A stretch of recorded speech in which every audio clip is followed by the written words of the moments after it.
राधे राधे।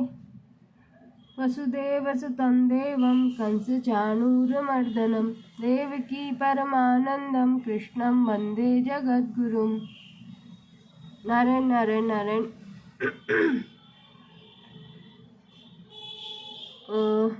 सातवें श्लोक तक की चर्चा हो गई थी, अब आठवां श्लोक।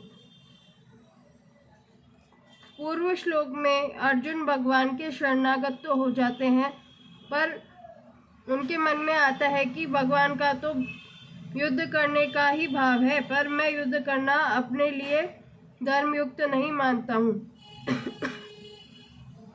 उन्होंने जैसे पहले उत्तिष्ठ कहकर युद्ध के लिए आज्ञा दी, ऐसे ही वो अब भी युद्ध करने की आज्ञा दे देंगे। दूसरी बात, शायद मैं अपने हृदय के भावों को भगवान के सामने पूरी तरह नहीं रख पाया हूँ। इन बातों को लेकर अर्जुन आगे के श्लोक में युद्ध न करने के पक्ष में अपने हृदय की अवस्था का स्पष्ट रूप से वर्णन करते हैं। न हि प्रपश्यामि ममापनुद्यात् यच्छोकमुच्छोषणमिन्द्रियाणां तवाप्य भूमा वसपत्नमृद्धं राज्यं सुराणामविचाधिपत्यम्। कारण कि पृथ्वी पर धन धान्य समृद्ध और शत्रु रहित राज्य तथा स्वर्ग में देवताओं का आधिपत्य मिल जाए तो भी इंद्रियों को सुखाने वाला मेरा जो शोक है वह दूर हो जाए, ऐसा मैं नहीं देखता हूँ। व्याख्या। अर्जुन सोचते हैं कि भगवान ऐसा समझते होंगे कि अर्जुन युद्ध करेगा तो उसकी विजय होगी और विजय होने पर उसको राज्य मिल जाएगा, जिससे उसकी चिंता शोक मिट जाएंगे और संतोष हो जाएगा। परंतु शोक के कारण मेरी ऐसी दशा हो गई है कि विजय होने पर भी मेरा शोक दूर हो जाए, ऐसी बात मैं नहीं देखता। अवाप्य भूमा वसपत्नमृद्धं राज्यम। अगर मेरे को धन धान्य से सम्मान और निष्कंटक राज्य मिल जाए, अर्थात जिस राज्य में प्रजा खूब सुखी हो, प्रजा के पास खूब धन धान्य हो, किसी चीज की कमी ना हो और राज्य में कोई वैरी भी ना हो, ऐसा राज्य मिल जाए तो भी मेरा शोक दूर नहीं हो सकता। सुराणाम अपि चाधिपत्यम। इस पृथ्वी के तुच्छ भोगों वाले राज्य की तो बात ही क्या, इंद्र का दिव्य भोगों वाला राज्य भी मिल जाए तो भी मेरा शोक जलन चिंता दूर नहीं हो सकती। अर्जुन ने पहले अध्याय में यह बात कही थी कि मैं न विजय चाहता हूँ, न राज्य चाहता हूँ, न सुख चाहता हूँ, क्योंकि उस राज्य से क्या होगा, उन भोगों से क्या होगा और उस जीने से क्या होगा जिनके लिए हम राज्य भोग एवं सुख चाहते हैं, वे ही मरने के लिए सामने खड़े हैं। यहाँ अर्जुन कहते हैं कि पृथ्वी का धन धान्य संपन्न और निष्कंटक राज्य मिल जाए तथा देवताओं का आधिपत्य मिल जाए तो भी मेरा शोक दूर नहीं हो सकता, मैं उनसे सुखी नहीं हो सकता। वहाँ तो कौटुंबिक ममता की वृत्ति ज्यादा होने से अर्जुन की युद्ध से उपरति हुई है, पर यहाँ उनकी जो उपरति हो रही है वह अपने कल्याण की वृत्ति पैदा होने से हो रही है। अतः वहाँ की उपरति और यहाँ की उपरति में बहुत अंतर है। न हि प्रपश्यामि ममापनुद्यात् यच्छोकमुच्छोषणमिन्द्रियाणाम्। जब कुटुंबियों के मरने की आशंका से ही मेरे को इतना शोक हो रहा है, तब उनके मरने पर मेरे को कितना शोक होगा। अगर मेरे को राज्य के लिए ही शोक होता तो वह राज्य के मिलने से मिट जाता, परंतु कुटुंब के नाश की आशंका से होने वाला शोक राज्य के मिलने से कैसे मिटेगा। शोक का मिटना तो दूर रहा, प्रत्युत शोक और बढ़ेगा, क्योंकि युद्ध में सब मारे जाएंगे तो मिले हुए राज्य को भोगेगा कौन, वह किसके काम आएगा। अतः पृथ्वी का राज्य और स्वर्ग का आधिपत्य मिलने पर भी इंद्रियों को सुखाने वाला मेरा शोक दूर नहीं हो सकता। प्राकृत पदार्थों के प्राप्त होने पर भी मेरा शोक दूर हो जाए, यह मैं नहीं देखता हूँ। ऐसा कहने के बाद अर्जुन ने क्या किया इसका वर्णन संजय आगे के श्लोक में करते हैं। संजय उवाच एवं मुक्ता ऋषिकेशं गुणाकेश परन्तप न योऽस्य इति गोविंद मुक्ता तुष्टिं बभूव।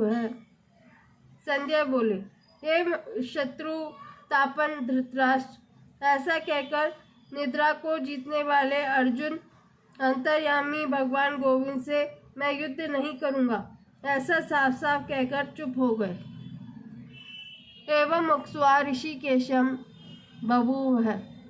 अर्जुन ने अपना और भगवान का दोनों का पक्ष सामने रखकर उन पर विचार किया, तो अंत में इसी निर्णय पर पहुँचे कि युद्ध करने से तो अधिक से अधिक राज्य प्राप्त हो जाएगा, मान हो जाएगा, संसार में यश हो जाएगा, परंतु मेरे हृदय में जो शोक है, चिंता है, दुख है, वे दूर नहीं होंगे। अतः अर्जुन को युद्ध न करना ही ठीक मालूम दिया। यद्यपि अर्जुन भगवान की बात का आदर करते हैं और उसको मानना भी चाहते हैं, परंतु उनके भीतर युद्ध करने की बात ठीक ठीक जच नहीं रही है। इसलिए अर्जुन अपने भीतर जची हुई बात को ही वहाँ स्पष्ट रूप से साफ साफ कह देते हैं कि मैं युद्ध नहीं करूँगा। इस प्रकार जब अपनी बात, अपना निर्णय भगवान से साफ साफ कह दिया, तब भगवान से कहने के लिए और कोई बात बाकी नहीं रही, अतः वे चुप हो जाते हैं। जब अर्जुन ने युद्ध करने के लिए साफ मना कर दिया, तब उसके बाद क्या हुआ, इसको संजय आगे के श्लोक में बताते हैं। तमुवाच ऋषिकेश प्रहसन्निव भारत सेनयोरुभयोर् मध्ये विषीदन्तमिदं वचः। हे भरतवंशोद्भव धृतराष्ट्र, दोनों सेनाओं के मध्य भाग में विषाद करते हुए उस अर्जुन के प्रति हंसते हुए से भगवान ऋषिकेश यह आगे कहे जाने वाले वचन बोले। तमुवाच ऋषिकेश विषीदन्तम् इदं वचः। अर्जुन ने बड़ी शूरवीरता और उत्साहपूर्वक योद्धाओं को देखने के लिए भगवान से दोनों सेनाओं के बीच में रथ खड़ा करने के लिए कहा था। अब वहीं पर अर्थात दोनों सेनाओं के बीच में अर्जुन विषादमग्न हो गए। वास्तव में होना यह चाहिए था कि वे जिस उद्देश्य से आए थे उस उद्देश्य के अनुसार युद्ध के लिए खड़े हो जाते, परंतु उस उद्देश्य को छोड़कर अर्जुन चिंता शोक में फंस गए। अतः अब दोनों सेनाओं के बीच में ही भगवान शोकमग्न अर्जुन को उपदेश देना आरंभ करते हैं। प्रहसन्निव, विशेषता से हंसते हुए की तरह का तात्पर्य है कि अर्जुन के भाव बदलने को देखकर, अर्थात पहले जो युद्ध करने का भाव था वह अब विषाद में बदल गया। इसको देखकर भगवान को हंसी आ गई। दूसरी बात, अर्जुन ने पहले दूसरे अध्याय के 7वें श्लोक में कहा था कि मैं आपके शरण हूँ, मेरे को शिक्षा दीजिए, अर्थात मैं युद्ध करूँ या ना करूँ, मेरे को क्या करना चाहिए इसकी शिक्षा दीजिए। परंतु यहाँ मेरे कुछ बोले बिना अपनी तरफ से ही निश्चय कर लिया कि मैं युद्ध नहीं करूँगा। यह देखकर भगवान को हंसी आ गई, कारण कि शरणागत होने पर मैं क्या करूँ और क्या नहीं करूँ आदि कुछ भी सोचने का अधिकार नहीं रहता। उसको तो इतना ही अधिकार रहता है कि शरण जो काम कहता है वही काम करे। अर्जुन भगवान के शरण होने के बाद मैं युद्ध नहीं करूँगा ऐसा कहकर एक तरह से शरणागत होने से हट गए। इस बात को लेकर भगवान को हंसी आ गई। इव का तात्पर्य है कि जोर से हंसी आने पर भी भगवान मुस्कुराते हुए ही बोले। जब अर्जुन ने यह कह दिया कि मैं युद्ध नहीं करूँगा, तब भगवान को यही कह देना चाहिए था कि जैसी तेरी मर्जी आए वैसा कर, यथेच्छसि तथा कुरु। परंतु भगवान ने यही समझा कि मनुष्य जब चिंता शोक में विकल हो जाता है, तब वह अपने कर्तव्य का निर्णय न कर सकने के कारण कभी कुछ तो कभी कुछ बोल उठता है। यही दशा अर्जुन की हो रही है। अतः भगवान के हृदय में अर्जुन के प्रति अत्यधिक स्नेह होने के कारण कृपालुता उमड़ पड़ी। कारण कि भगवान साधक के वचनों की तरफ ध्यान न देकर उसके भाव की तरफ ही देखते हैं। इसलिए भगवान अर्जुन के मैं युद्ध नहीं करूंगा इस वचन की तरफ ध्यान न देकर आगे के श्लोक से उपदेश आरंभ कर देते हैं। यहाँ एक बात आई देखो कि भगवान साधक के वचनों की तरफ ध्यान न देकर उसके भाव की तरफ ही ध्यान देते हैं।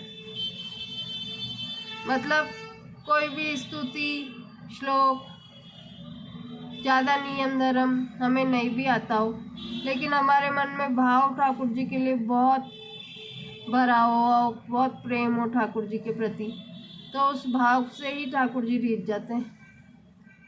उनको ज़रूरी नहीं कि स्तुति करके उनका गुणगान करके श्लोक गायन करके इन सब से रिझाया जाए।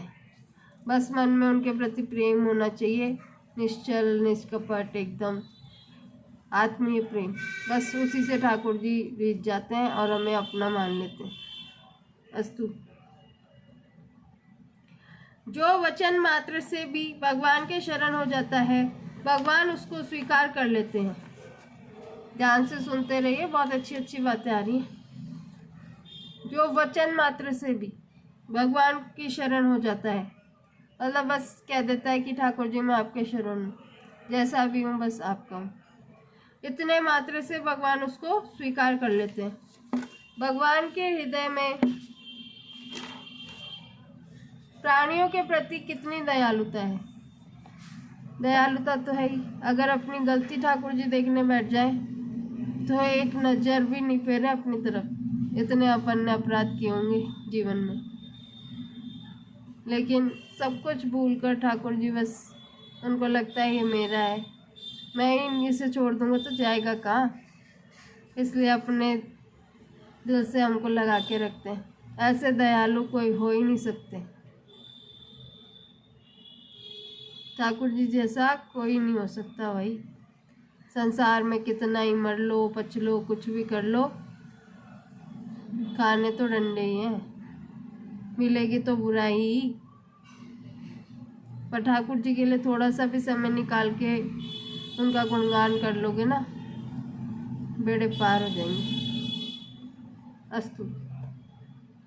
ऋषिकेश कहने का तात्पर्य है कि भगवान अंतर्यामी है, अर्थात प्राणियों के भीतरी भावों को जानने वाले हैं। भगवान अर्जुन के भीतरी भावों को जानते हैं कि अभी तो कौटुंबिक मोह के वेग के कारण और राज्य मिलने से अपना शौक मिटता न दिखने के कारण यह कह रहा है कि मैं युद्ध नहीं करूंगा, परंतु जब इसको स्वयं चेत होगा तब यह बात ठहरेगी नहीं और मैं जैसा कहूँगा वैसा ही करेगा। इदम वचा उवाच पदों में केवल उवाच कहने से ही काम चल सकता था, क्योंकि उवाच के अंतर्गत ही वचय पद का अर्थ आ जाता है। अतः वचय पद देना पुनरुक्ति दोष दिखता है, परंतु वास्तव में यह पुनरुक्ति दोष नहीं है। प्रत्युत इसमें एक विशेष भाव भरा हुआ है। अभी आगे के श्लोक से भगवान जिस रहस्यमय ज्ञान को प्रकट करके उसे सरलता से सुबोध भाषा में समझाते हुए बोलेंगे,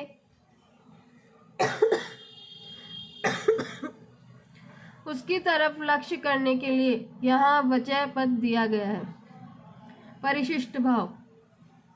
धर्म भूमि कुरुक्षेत्र के एक भाग में कौरव सेना खड़ी है और दूसरे भाग में पांडव सेना।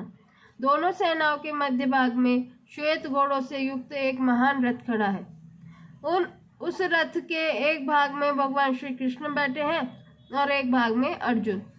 अर्जुन के निमित्त मनुष्य मात्र का कल्याण करने के लिए भगवान अपना अलौकिक उपदेश आरंभ करते हैं और सर्वप्रथम शरीर तथा शरीरी के विभाग का वर्णन करते हैं।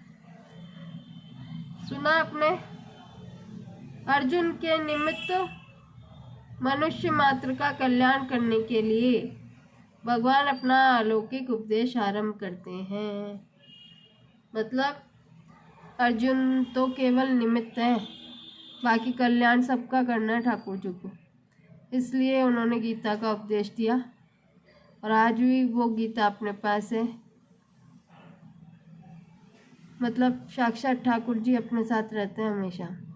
कुछ भी घर में नहीं हो तो कम से कम गीता जी और रामायण जी तो दो ऐसे ग्रंथ हैं कि वो जरूर घर में होने ही चाहिए।